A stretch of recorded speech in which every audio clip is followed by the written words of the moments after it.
know it's eccentric and my extensor. And that's when we were talking about in lecture about coordination of movement, how other muscles are working to help stabilize, create a base of support, maybe is neutralizing an action that we don't want to happen, or just co-contracting to help us control and give us a type of movement. So muscles are always contracting to help assist the agonist, and the agonist is what you were telling me was the concentric contraction of this muscle group, or the eccentric contraction of this muscle group. Okay? So whenever I'm asking you what muscle group is doing this contraction for that range of motion, I'm asking for the agonist in that instance. And most of you were getting that. We're getting, okay, this is an eccentric contraction. This is a concentric contraction. All right?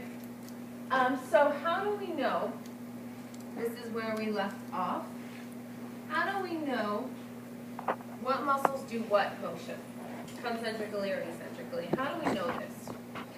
Well, this was figured out a long time ago.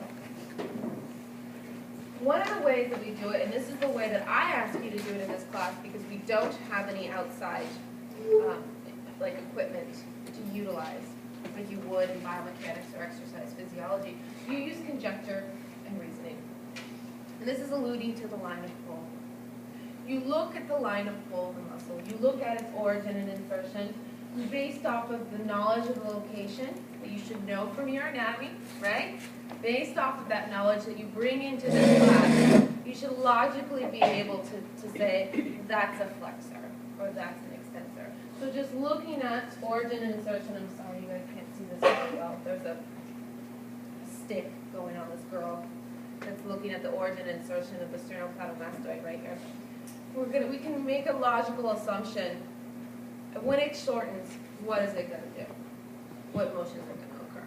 And that's what we do predominantly in this class. And this is how it pretty much started in the origins of anatomy, of how we try to figure out what muscles were doing what. Also that was used, sorry, can you guys see this for a while?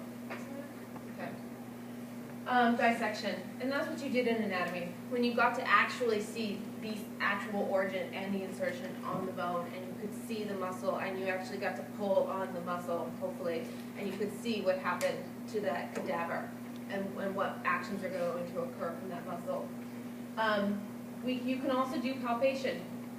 We do that a little bit in lab, and the labs ask you sometimes to palpate. You guys have to all touch each other, right? Feel what's moving and what's not moving, and that helps you figure out what's working and what's not working. Other ways that we use is models. We have skeletons in here, and we're going to eventually